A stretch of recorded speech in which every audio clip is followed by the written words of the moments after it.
Iyo tugiye mu nsengero nyinshi akenshi batubwira amagambo abantu benshi batavugaho rumwe, kandi twese akagenda adukonfyuzinga. Hari aho ugera bakavuga ubutatu butagatifu, hari aho ugera ukavuga ngo ubutatu bw'Imana, ariko ibyo byose abantu ntibabashe kubisobanukirwa. Reka tubisobanure uyu munsi. Wumve ubwo butatu butagatifu, wumve n'ubwo butatu bw'Imana. Ubutatu bw'Imana ni Imana Data, Imana Mwana n'Imana Mwuka Wera. Ibyo byose ni uburyo buhubiyemo cyangwa se bukubiyemo kugira ngo ubushobozi bw'Imana cyangwa ububasha bw'Imana n'urukundo rw'Imana bigaragarire muri ubwo butatu butagatifu. Turashaka gusobanura Imana, nyuma yaho tugasobanura Umwuka, tugasobanura n'Umwana.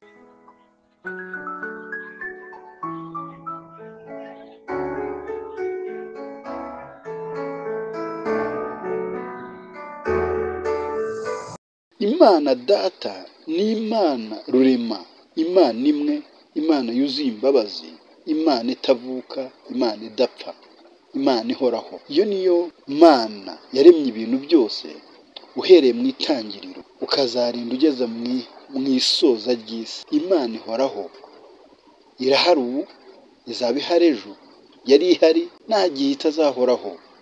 Imana ishobora byose kandi Imana yuzuye urukundo n'imbabazi byayo. Reka dusome muri Zaburi yaho ya 90 n'umurongo waho wa 2, twumve kuhavuga: imisozi itaravuka, utararamukwa, isi n'ubutaka, uhereye iteka ryose ukageza iteka ryose, ni wowe Mana. Uhereye hehe? Uhereye iteka ryose ukageza iteka ryose. Bivuga ngo igihe ahereye ntawe ubizi, ni iteka ryose, ariko n'igihe izarangirira ntawe ubizi, nta n'ubwo izanarangira. Ni iteka ryose, izahoraho iteka ryose, kandi yahozeho iteka ryose. Ngo nta kiremwa na kimwe kiri muri iyi si cyangwa se cyahozeho kitaremwe n'Imana. Reka dusome no muri Yohana twumve uko havuga. Yohana 4:24 haravuga ngo Imana ni umwuka, n'abayisenga bakwiye kuyisengera mu mwuka no mu kuri. Imana ni umwuka, n'abayisenga bakwiye kuyisengera mu mwuka no mu kuri. Imana ntifatika, ntigaragarishwa n'amaso yayo, ntifatika ngo uyifate uyikabakabe uyibone, ahubwo ni Imana ihoraho iteka ryose. Iyo niyo Mana tutajya tubona, ariko tubona ibikorwa byayo, twumva imvugo yayo. Ukwiye kuyisengera mu mwuka kugira ngo wumve imvugo yayo, ukwiye kuyisengera mu mwuka kugira ngo ubone imbaraga zayo. Benshi cyane muri iyi si bibwira yuko Imana itabaho, kandi barayihakana cyane, bavuga yuko ibyo ari inyigisho za politiki cyangwa se kugira ngo abantu bigarurire abandi. Hahandi abantu bavuga ko ari politiki yakozwe n'abazungu kugira ngo bigarurire abirabura. Oya, usibye abazungu bataraza, natwe ubwacu twari tuzi Imana, kandi Imana imwe, Imana rukumbi. Iyo bavuga ubutatu butagatifu ntabwo bavuga ko ari Imana eshatu, bavuga ko ari Imana imwe ifite izo mbaraga, yigabanyijemo ibice bitatu kugira ngo abantu bayimenye no kugira ngo bayumvire. Imana Mwana ninde rero? Imana Mwana ni Yesu Kristo waje kuducunguza amaraso ye kugira ngo tubeho, kugira ngo tuzabone ubugingo buhoraho, kugira ngo tuzabone gakondo y'ijuru, kugira ngo Imana yirongere abantu mu maraso ya Yesu Kristo. Ni Imana yahindutse umuntu kugira ngo ibone ukwiza mu isi, hanyuma yongere gutoranya umuntu wari wararundukiye mu isuri ry'ibyaha abitewe na Sekibi Satani, ariwe Rusoferi wahanurwaga mu ijuru avuga ngo cya kiyoka kimanutse mu isi isigwishije ishyano. Yamaze kugera mu isi yanduza abantu, ashuka abantu bajya mu byaha, ariko Imana yo kugira ngo yongere yirongere baba yohereza umwana wayo ari we Mana, kugira ngo bongere bahindukire bamenye ukuri kw'Imana, bamenye Imana ihoraho, yongere yibonera abantu inyuze muri yo, ariko ibikoresheje umwana wayo. Mbese ni Imana yahindutse umuntu kugira ngo yongere yigarurire umuntu. Kadusome muri Yohana igice cya 1 umurongo waho wa 1 kugeza ku murongo waho wa 3, twumve icyo Bibiliya ivuga ku mwana w'Imana. Handitswe ngo mbere na mbere hariho Jambo, Jambo uwo yahoranye n'Imana, kandi Jambo uwo yari Imana. Uwo yahoranye n'Imana mbere na mbere. Ibintu byose niwe wabiremye, ndetse mu byaremwe byose nta ni kimwe kitaremwe nawe. Haleluya! Ngo Imana ni ijambo, kandi ijambo uwo ni Imana. Yesu Kristo ni ijambo, kandi ijambo uwo yahoranye n'Imana, kandi Imana nayo iba muri jambo uwo nguwo. Jambo uwo nawe akaba mu Mana, nta kintu na kimwe kitaremwe na jambo uwo nguwo. Jambo uwo ari we Yesu Kristo ngo yahozeho kandi yahoranye n'Imana, nta kintu na kimwe kitaremwe nawe. Jambo ari we Yesu Kristo niwe jambo ry'Imana. Katwongere dusome Yohana 1:14 twumva uko havuga. Jambo uwo yabaye umuntu, abana na tubona ubwiza bwe busa n'ubw'umwana we w'ikinege wa se, yuzuye ubuntu n'ukuri. Yohana yahamije iby'uwo avuga yeruye ati, navuze nti azaza hanyuma niwe unduta kuko yahozeho. Jambo ari we Yesu Kristo, ari we jambo ry'Imana, ari we mwana w'Imana, yahozeho, yahoranye n'Imana, aza mu isi kugira ngo aruhure abantu cyangwa se acungure abantu bari babaswe n'ibyaha, batari bazi ukuri. Aza kubana n'abantu kugira ngo abantu bacungurwe, bamenye Imana nyamana. Ngo niwe nzira n'ukuri n'ubugingo, nawe uzajya kwa Data atamujyanye. Iyo nzira n'ukuri n'ubugingo rero nta wundi wayimenyesheje usibye Yesu Kristo, umwana w'Imana, ari we jambo, kandi jambo ni Imana. Haruguru twavuze ko ngo yabanye n'Imana kandi ari Imana. Imana mwuka.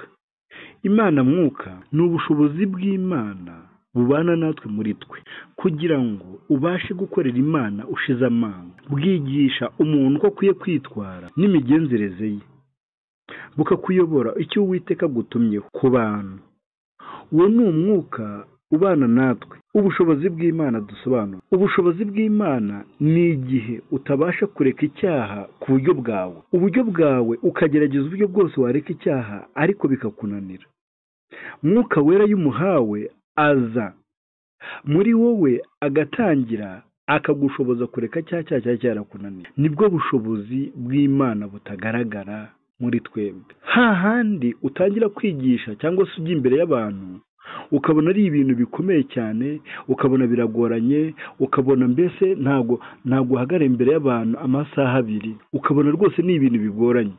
Ariko Mwuka w'Imana niyo amaze kukugeramo, aguha ubushobozi no gushira amanga bwo guhagarara imbere y'abantu ukavuga iby'Imana yagutumye, ukavuga gukomera kw'Imana, ukavuga ineza y'Imana, ariko atari wowe uvuga, ahubwo ari Mwuka wera uvuga muri wowe. Mwuka w'Imana ni uwo nguwo. Mwuka w'Imana arigisha kandi arashobora. Mwumvisha neza ubushobozi bwa Mwuka wera cyangwa se ubushobozi bw'Imana. Icya kabiri, Mwuka wera arigisha. Hari igihe ugera mu ngorane cyangwa se mu bihe bikomeye, Mwuka wera akakwigisha uko ukwiye kwitwara. Yagiye yigisha Yesu Kristo uburyo akwiye kwitwara imbere y'Abayuda n'uburyo akwiye kwitwara imbere y'abanyamategeko.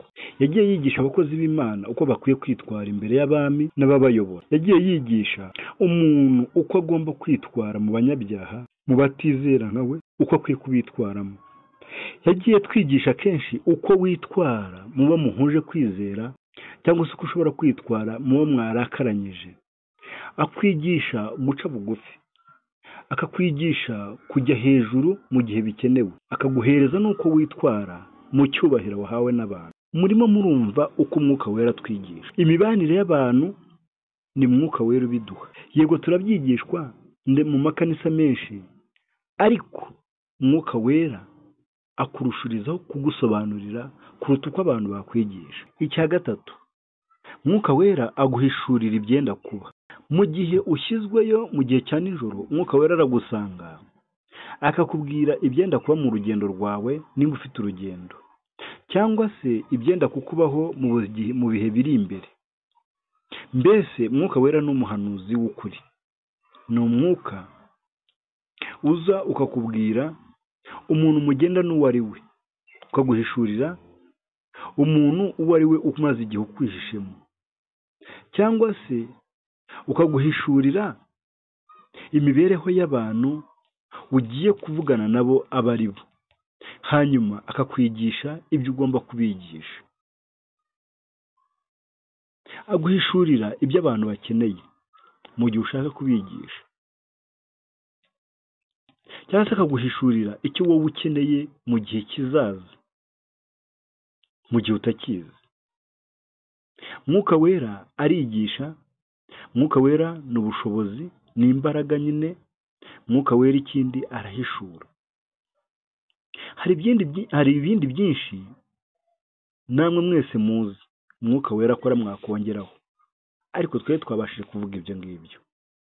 Mwuka wera afasha Imana, cyangwa se mwuka wera w'Imana yamanutse kugira ngo adufashe twebwe. Ikindi aduhuze n'umwami Yesu Kristo, Yesu Kristo aduhuze n'Imana.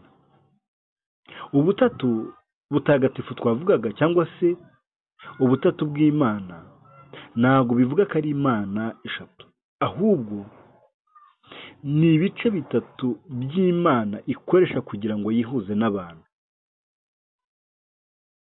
Imana iba hejuru cyane, Yesu Kristo nawe agahuza abantu n'Imana. Mwuka wera akaza yigisha abantu, abahugura, abereka ibyenda kuba, abakiza indwara, akora ibimenyetso, ahindura amateka. Muri make Mwuka wera ni umurimo wa Yesu Kristo. Mwuka wera ni imirimo y'Imana iza igahita igaragarira mwebwe, cyangwa se igaragarira muri twebwe. Butatu butagatifu ni Imana nyamana, ni Imana ikorera muri twebwe, ni Imana itwigisha. Murakoze cyane. Iyi ni Elaine Mountain TV. Wakora subscribe, wakora share, wakora commentaire. Murakoze. Ujye ugira uruhare mu biganiro byacu. Uwiteka abane nawe.